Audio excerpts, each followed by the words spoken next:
मित्रों, हम पहले पढ़ चुके हैं मौलिक अधिकारों के बारे में जो हमारे संविधान के भाग 6(3) के अंदर हैं। और हमने पहले पढ़ा था समता का अधिकार। अब पढ़ेंगे हम स्वतंत्रता का अधिकार। जो स्वतंत्रता का अधिकार है 14 से 35 तक, अनुच्छेद 14 से 35 तक हमारे 12 से 35 तक हमारे मौलिक अधिकार है, जिनमें से 14 से 18 तक तो हमने समता का अधिकार पढ़ा था। समता का अधिकार यानी समानता का अधिकार। और अब हम पढ़ेंगे 19 से 22 तक। 14 से 18 तक पढ़ा था, अब 19 से 22 तक हम पढ़ेंगे स्वतंत्रता का अधिकार। तो स्वतंत्रता का अधिकार के बारे में चर्चा करते हैं। स्वतंत्रता का अधिकार क्या कहता है? अनुच्छेद 19 में कहा गया है कि हमें अभिव्यक्ति, व्यक्त यानी अपने विचार प्रकट करने के अधिकार स्वतंत्रता है। अपने विचारों को हम बोल सकते हैं, कहीं भी कह सकते हैं, ये हमें अधिकार है। हमें किसी प्रकार की भी सभा या संगठन बनाने के अधिकार है। हम कहीं भी सभा का आयोजन कर सकते हैं, कहीं सम्मेलन कर सकते हैं, जुलूस निकाल सकते हैं, ये हमें अधिकार है। लेकिन ये सभी चीज़ें हमारे देश की एकता के खिलाफ नहीं हो, हमारे देश की सुरक्षा के खिलाफ नहीं हो, हमारे विदेश संबंधों के बारे में हम कुछ नहीं बोल सकते, कोर्ट के खिलाफ कुछ नहीं बोल सकते। इन चीज़ों का हमें ध्यान रखना होगा। हम स्वतंत्र हैं। हमारी स्वतंत्रता कहाँ तक सीमित है? जब हमारी स्वतंत्रता किसी दूसरे की स्वतंत्रता को बाधा नहीं पहुँचाए, हम तब तक स्वतंत्र हैं। ऐसा नहीं कि हम किसी को चांटा मार दे कह दिया हम स्वतंत्र है, ऐसा कुछ नहीं है। स्वतंत्र हम तब तक हैं जब तक हमारी स्वतंत्रता से किसी दूसरे की स्वतंत्रता में बाधा नहीं पहुंचती है, यानी किसी और को परेशानी नहीं होती है। जैसे आप मान लीजिए आप डीजे बजा रहे हैं और डीजे की बहुत तेज़ आवाज़ कर रखे हैं, किसी बच्चों की परीक्षा चल रही है और वो डिस्टर्ब हो रहे हैं, तो वो आपको रोकने के लिए आ सकते हैं। वो रोक सकते हैं कि आप इस तरह का व्यवहार नहीं करें, तो वहाँ आपकी स्वतंत्रता खत्म हो जाती है। अगर आपकी स्वतंत्रता से किसी दूसरे को बाधा पहुंचती है तो आपकी स्वतंत्रता वहाँ खत्म हो जाती है। तो ये अभिव्यक्ति की स्वतंत्रता है। लेकिन हम अभिव्यक्ति केवल एकता के और हमारे देश की एकता अखंडता के खिलाफ नहीं दे सकते, सुरक्षा के विरुद्ध नहीं बोल सकते, विदेशी संबंधों के बारे में कुछ नहीं बोल सकते, और कोर्ट के खिलाफ भी हम नहीं बोल सकते। हम किसी भी सभा का आयोजन कर सकते हैं, सभाएं आयोजित करते हैं, जैसे नेता लोग करते रहते हैं, सभाओं का आयोजन कर सकते हैं, वहाँ अपने विचार प्रकट कर सकते हैं, ये किसी प्रकार कर सकते हैं। इसी के अलावा तीसरा जो है अनुच्छेद 19 के क्लोज 1 के पार्ट ग के अंदर लिखा है संगठन। हम किसी भी संगठन बना सकते हैं, कोई समिति बना सकते हैं, कोई पार्टी बना सकते हैं, दल बना सकते हैं। तो ये हम इनको बना सकते हैं, ये हमारे को स्वतंत्रता मिली हुई है। किसी प्रकार का हम संगठन बना सकते हैं, लेकिन वो देश की स्वतंत्रता, एकता, अखंडता और विदेशी संबंध और कोर्ट के खिलाफ नहीं हो। यानी किसी प्रकार का संगठन बने, आपने आतंकवादी संगठन बना लिया तो ये नहीं चलेगा। जो देश के विरुद्ध होगा ऐसा नहीं चलेगा। हम अपने संगठन बना सकते हैं, किसी समिति का निर्माण कर सकते हैं, कोई पार्टी या दल जो भी है हम बना सकते हैं। संचरण, हमारे देश के सभी क्षेत्रों में आपको घूमने का अधिकार होगा। कहीं भी आप भारत के किसी भी कोने में जाकर के घूम करके आ सकते हैं। तो घूमने का मतलब संचरण करने का अधिकार होगा। आप किसी भी क्षेत्र में घूम सकते हैं, लेकिन आप ये कल को कहेंगे कि हम आर्मी की बॉर्डर पे जाकर के इस तरह से करना चाहते हैं, वो नहीं होगा। देश की सुरक्षा के साथ किसी प्रकार खिलवाड़ नहीं किया जा सकता। आपको प्रतिबंधित क्षेत्रों में जाने का अधिकार नहीं होगा। वो किसी कारण से सुरक्षा के तरीके से या सुरक्षा की वजह से आपको वहाँ संचरण करने नहीं दिया जाएगा। तो ऐसी स्थिति में आप ज़बरदस्ती नहीं कर सकते, नहीं मुझे वहाँ घूमने जाना है, ऐसा नहीं होगा।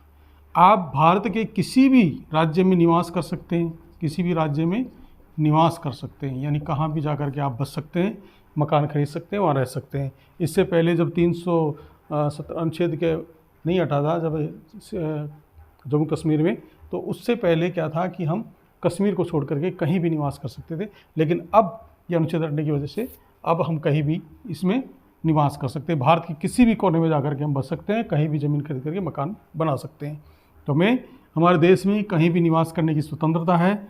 हमें एक था पहले अधिकार, अनुच्छेद 19 में 7 प्रकार की स्वतंत्रता दी गई है, लेकिन अब ये संपत्ति का अधिकार वाली जो स्वतंत्रता है वो ख़त्म कर दी गई है। जो मैंने पिछले अधिकार में समता के अधिकार के दौरान या मैंने जो मौलिक अधिकारों को प्रारूप बताया था उस समय मैंने बताई थी ये बात कि संपत्ति के अधिकार को हटा दिया गया है, यानी अब संपत्ति का अधिकार नहीं रहा है। तो ये संपत्ति की स्वतंत्रता नहीं रही है। क्यों नहीं रही है? क्योंकि जब मान लो किसी कारण से सरकार को आपकी संपत्ति, आज देश की संपूर्ण संपत्ति सरकार की है, चाहे आप मालिक बने हुए उसके अधिकार हो, लेकिन उस समय क्या था जब आपकी व्यक्तिगत मालिकाना हक था, तो जैसे मान लो सरकार को सड़क निकालनी हो या कोई ट्रेन की पटरी बिछानी हो, तो उस समय आप अपनी ज़मीन देने के लिए मना कर देंगे। तो क्या पटरी को ऐसे सांप की तरह करेंगे या फिर उसका रास्ता बदल देंगे या उसको कई तरह की उसके अंदर विपरीत स्थितियाँ पैदा हो जाएंगी। इस कारण से सरकार ने ये घोषणा करी कि संपत्ति का अधिकार केवल सरकार का होगा, व्यक्तिगत अधिकार नहीं होगा। तो ये स्वतंत्रता हमारी समाप्त कर दी गई है। अब है व्यापार करने की स्वतंत्रता। जीवन वृत्ति यानी जीविका जो है वो कमाने के लिए हम भारत के किसी भी कोने में कहीं भी कोई भी व्यापार कर सकते हैं। ऐसा कोई व्यापार नहीं कर सकते जो देश की अखंडता को हानि पहुंचाता हो, देश की सुरक्षा को हानि पहुंचाता हो, या विदेश से संबंध बिगाड़ता हो, या कोर्ट के खिलाफ कोई ऐसा एक्शन हो, तो ये चीज़ें नहीं कर सकती। तो हमने देखा कि अनुच्छेद 19 के अंदर ये कहता है कि हमें स्वतंत्रता का अधिकार दिया गया है, और हमारी स्वतंत्रता तब तक सीमित है जब तक हम किसी दूसरे की स्वतंत्रता में किसी प्रकार की बाधा नहीं पहुंचाते हैं। तो स्वतंत्रता में हमें 6 प्रकार की स्वतंत्रता मिली हुई है। अभिव्यक्ति की स्वतंत्रता, हम अपने विचारों को प्रकट कर सकते हैं, हमारे भावों को समझा सकते हैं। सभा करने की अपने को अधिकार मिला हुआ है, हम कहीं भी सभा कर सकते हैं, सभा का आयोजन कर सकते हैं, जुलूस निकाल सकते हैं। और संगठन, तो संगठन समिति, पार्टी, दल हम कुछ भी बना सकते हैं। संचरण, हम देश के किसी भी कोने में घूम करके आ सकते हैं, हम देश के किसी भी हिस्से में जाकर के निवास कर सकते हैं, और हम कहीं भी व्यापार करने का हमें अधिकार मिला हुआ है। बस शर्त यह है कि हम इनके खिलाफ कुछ नहीं कर सकते। ठीक है। तो अभिव्यक्ति की स्वतंत्रता यानी कि आप अपने वक्तव्य को स्पष्ट कर सकते हैं। अब आते हैं हम अनुच्छेद 20 में। अनुच्छेद 20 क्या कहता है? अनुच्छेद 20 आर्टिकल 20 ये कहता है अपराध की दोष सिद्धि की स्वतंत्रता के विषय में है ये। और इसमें पहला बात है अपराध के समय का कानून। अगर मान लीजिए आपने अपराध 10 साल पहले किया था और उस कानून में परिवर्तन हो गया है, तो 10 साल पहले जिस समय आपने तत्कालीन समय जिस समय आपने अपराध किया था उसी समय का कानून आपके ऊपर लागू होगा, न कि उसमें जो परिवर्तन हो गया वो। यानी कि अपराध के समय का कानून ही आपके ऊपर लागू होगा। जिस समय आपने अपराध किया उसी समय का कानून आपके ऊपर लागू होगा। उसमें कानून में अगर परिवर्तन हो जाता है तो वो आपके ऊपर लागू नहीं होगा। दूसरा, इसका तीसरा पॉइंट क्या कहता है कि एक अपराध के लिए एक सज़ा। अर्थात आपने अगर एक ही अपराध किया है तो उस एक अपराध की आपको एक ही सज़ा मिलेगी। उसके लिए नहीं है कि किसी कोर्ट ने आपको 5 साल की सज़ा दी, किसी ने 10 साल की सज़ा दी। यानी एक अपराध के लिए एक बार ही सज़ा आपको मिलेगी। साथ ही यह है कि स्वयं के विरुद्ध गवाही के लिए विवश नहीं किया जा सकता। स्वयं के विरुद्ध गवाही के लिए विवश नहीं किया जा सकता। आपको पुलिस उठा के ले जाती है और आपके डंडे मारती है और आपको कहती है कि आपने अपराध किया था, कबूल करो। आप डंडे के ज़ोर से आप क्या करोगे? उसको कबूल कर लोगे कि हाँ मैंने किया था। लेकिन आप स्वयं के विरुद्ध कोई भी प्रकार की गवाही नहीं देती। कोर्ट जब तक आपको दोषी सिद्ध नहीं मानेगा, आपको अपराधी नहीं मानेगा, जब तक कोर्ट ये तय नहीं कर दे, पुलिस के कहने से कुछ नहीं होगा। अगर कोर्ट ये तय नहीं कर दे कि आप अपराधी हैं तो उसके हिसाब से आपको कोर्ट सज़ा देगा। बल्कि आपने पुलिस के सामने जो भी हाँ भरी है कि मैंने ऐसा किया है, उसको कोर्ट गवाही के रूप में नहीं मानता है। तथ्यों के आधार पर अगर आप वास्तविक में अपराधी हैं तो आपको सज़ा मिलेगी। इसलिए कोई भी व्यक्ति आपको स्वयं के विरुद्ध गवाही देने के लिए आपको विवश नहीं कर सकता है। तो आप समझ गए होंगे कि अपराध के समय में जिस समय आपने अपराध किया वही कानून आपके ऊपर लागू होगा। अगर कानून में परिवर्तन हो गया तो वो उसके ऊपर लागू नहीं होगा। एक अपराध के लिए एक बार सज़ा मिलेगी और स्वयं के विरुद्ध किसी प्रकार की गवाही के लिए आपको विवश नहीं किया जा सकता है। अब हम बात करेंगे आर्टिकल 21, प्राण एवं दैहिक स्वतंत्रता का अधिकार। प्राण एवं दैहिक स्वतंत्रता का अधिकार 21, आर्टिकल 21 स्वतंत्रता का अधिकार के अंतर्गत आता है। तो इसमें क्या है कि आप पर्यावरण को सुरक्षित रखेंगे, किसी प्रकार को ऐसा कार्य नहीं करेंगे जिससे पर्यावरण को नुकसान हो। साथ ही आप अपनी खुद की आत्महत्या, अपनी खुद के प्राण भी नहीं ले सकते। प्राण व दैहिक स्वतंत्रता का अधिकार के तहत आप खुद को सुसाइड नहीं कर सकते, आत्महत्या नहीं कर सकते। अगर आपने आत्महत्या कर ली, मर गए तब तो क्या है, लेकिन अगर जीवित रह गई तो धारा 309 के तहत आपको पुलिस उठा के ले जाएगी, बोलेगी कि आप इस देश के अभिन्न अंग हैं और आप अपनी स्वतंत्रता, आपको ये स्वतंत्रता नहीं है कि आप किसी के प्राणों को ले सकते हैं, यानी खुद के प्राण भी आप नहीं ले सकते हैं। लेकिन राष्ट्रीय आपात की स्थिति में, राष्ट्रीय आपात में इन प्राण व दैहिक स्वतंत्रता के अधिकार को निलंबित नहीं किया जा सकता है, निलंबित नहीं किया जा सकता है। केवल अगर राष्ट्रीय आपात लगता है देश के अंदर तो सभी मौलिक अधिकारों को निलंबित किया जा सकता है, लेकिन प्राण व दैहिक स्वतंत्रता के अधिकार को निलंबित नहीं किया जा सकता। ये मोस्ट बात ध्यान रखें। सरकार की जिम्मेदारी है हमारी स्वास्थ्य की ध्यान रखने की, यानी सरकार हमारी किस किस की व्यवस्था करे, स्वास्थ्य की, सुरक्षा, शिक्षा की व्यवस्था, ये सरकार की जिम्मेदारी है। तो सरकार, अभी एक कानून आया है RTS, राइट टू हेल्थ, जिसका विरोध अनेक डॉक्टरों ने किया था, उसमें कुछ सुधार करने की राजस्थान में हुआ है ये। तो शिक्षा RTS, राइट टू हेल्थ। लेकिन अब जब संविधान संशोधन हुआ 86वां 86, जो संविधान संशोधन हुआ 2002 के अंदर, 2002 के अंदर, उसके अंदर 21 क जोड़ करके 6 से 14 वर्ष के बालकों के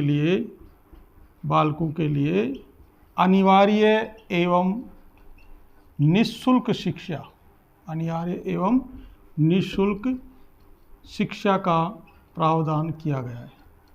शिक्षा का प्रावधान किया गया है, अर्थात ये प्रत्येक राज्य का अधिकार होगा कि वह प्रत्येक 6 से 14 साल के बच्चों को निःशुल्क और अनिवार्य शिक्षा उपलब्ध करवाए, यानी कि कक्षा 1 से लेकर के 8 तक की शिक्षा है जो निःशुल्क दिलाए। और इसी के तहत एक अधिकार आया है RTE, right to education. Right to education, जिसके अंतर्गत क्या है कि जो निजी विद्यालय हैं, निजी विद्यालयों में भी 25% बालकों को निःशुल्क पढ़ाया जाएगा, जिसका समस्त खर्चा सरकार वहन करेगी। जो निजी विद्यालय हैं उनमें भी, राजकीय विद्यालय में तो सब कुछ निःशुल्क है ही, लेकिन निजी विद्यालयों में भी जो बालक पढ़ने के इच्छुक हैं उन्हें 25% निःशुल्क, यानी 25% जो बालक हैं उन्हें निःशुल्क शिक्षा प्रदान करनी होगी। और ये कानून 1 अप्रैल 2010 से पूरे देश में लागू हो गया, पूरे देश में लागू हो गया। अर्थात आर्टिकल 21 ये कहता है प्राण और दैहिक स्वतंत्रता का अधिकार है, राष्ट्रीय आपात में इसको निलंबित नहीं किया जा सकता है। इसके अंदर पर्यावरण की सुरक्षा, स्वास्थ्य की, शिक्षा की, ये सभी चीज़ें राज्य सरकार का जिम्मेदारी होगी।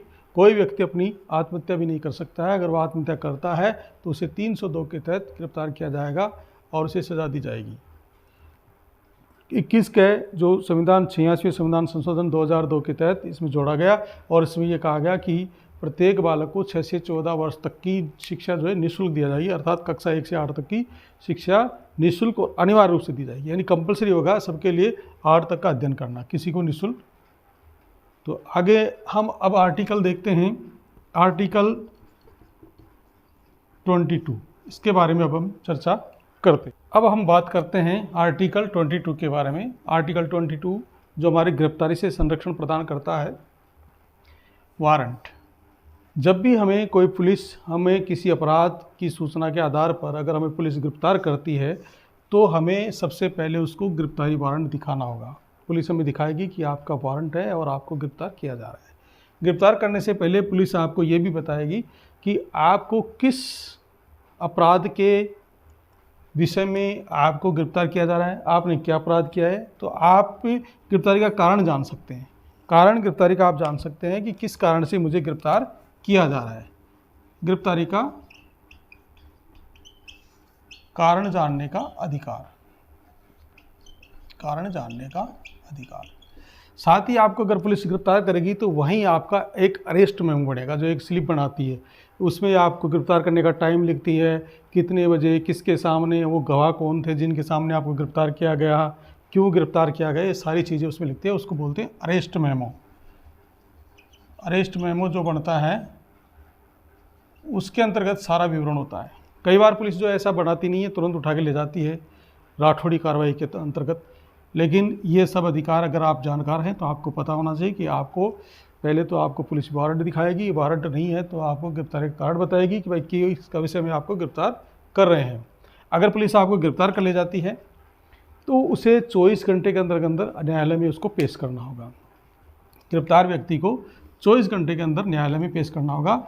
इसके अंतर्गत जैसे परिवहन का जो समय, जब मतलब जैसे मान लो आपको जयपुर से गिरफ्तार किया और आपको दिल्ली में कोर्ट में पेश करना है, तो उसके अंदर जो परिवहन यातायात का जो समय लगा वो इसमें काउंट नहीं होगा, प्लस अवकाश का समय।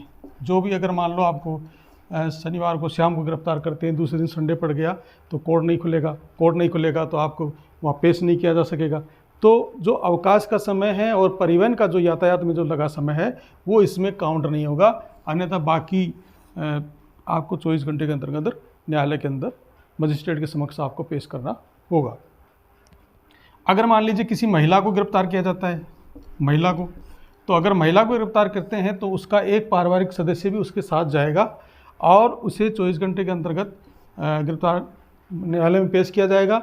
अगर मान लीजिए किसी कारणवश उसको रात को रखना पड़ता है तो उसके साथ एक परिवार का सदस्य वहाँ रखा जाएगा, अकेले महिला को, और उसे गिरफ्तार करने के लिए महिला पुलिस ही लेडी कांस्टेबल ही उसको गिरफ्तार करेगी, न कि पुरुष आरक्षक गिरफ्तार करेगा। यानी किसी भी महिला को गिरफ्तार किया जाता है तो उसके साथ उसके परिवार का एक सदस्य उसके साथ होगा। और वही नियम है, परिवहन का और अवकाश का समय इसके अंदर काउंट नहीं होगा। जैसे आप गिरफ्तार कर लिया जाता है और आप अपने कार्रवाई से बचने के लिए आप अपने व्यक्तिगत या आप अपने वकील से परामर्श कर सकते हैं, इसका आपको अधिकार है। पुलिस आपको समय देगी, आपके वकील से संपर्क करने के लिए आपको समय देगी, बात करवाएगी। ऐसे नहीं है कि आपको गिरफ्तार कर लिए और आपका कोई वकील करने की आपको समय नहीं दिया जाएगा। आप अपना वकील कर सकते हैं अपना पक्ष रखने के लिए न्यायालय के अंतर्गत कि आप किस तरह से वो अपना बचाव करते हैं। तो ये जो अनुच्छेद 22 है वो गिरफ्तारी से संरक्षण का है। अब कई बार क्या होता है कि आपको अगर मान लीजिए आपको पुलिस गिरफ्तार कर लेती है शक के आधार पे, मान लीजिए आपको पुलिस को लग रहा है कि आप एटीएम लूटने की योजना बना रहे हैं और एटीएम लूटने की योजना बना रहे हैं, तो पुलिस को शक हो गया या आपकी योजना का उसको पहले पता चल गया तो वो आपको उस समय गिरफ्तार करके ले जाएगी। उस समय आपको कोई वारंट नहीं दिखाएगी और आपको 3 महीने तक बिना वारंट के, बिना किसी सूचना के आपको नज़रबंद किया जा सकता है। नज़रबंद, जैसे आपने महबूबा मुफ्ती को इनको देखा होगा, जब 370 धारा हटाई गई थी उस समय ऐसा हुआ था, उन्हें नज़रबंद कर दिया गया था।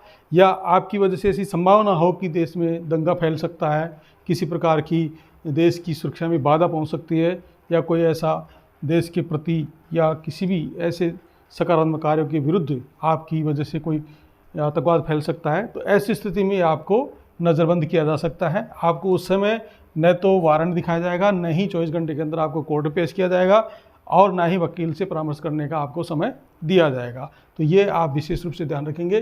तो मैंने आज चर्चा करी है स्वतंत्रता का अधिकार के अंतर्गत। स्वतंत्रता का अधिकार जो है आर्टिकल 19 से 22 तक है। और अगर हमारा ये प्रयास आपको अच्छा लगा हो और आपको कुछ समझ में आया हो तो हमारे चैनल को सब्सक्राइब करें, जो नीचे लाल बटन दिया उसको दबा दें और लाइक करें, शेयर करें। धन्यवाद। जय हिंद, जय भारत। आज के लिए इतना ही। कल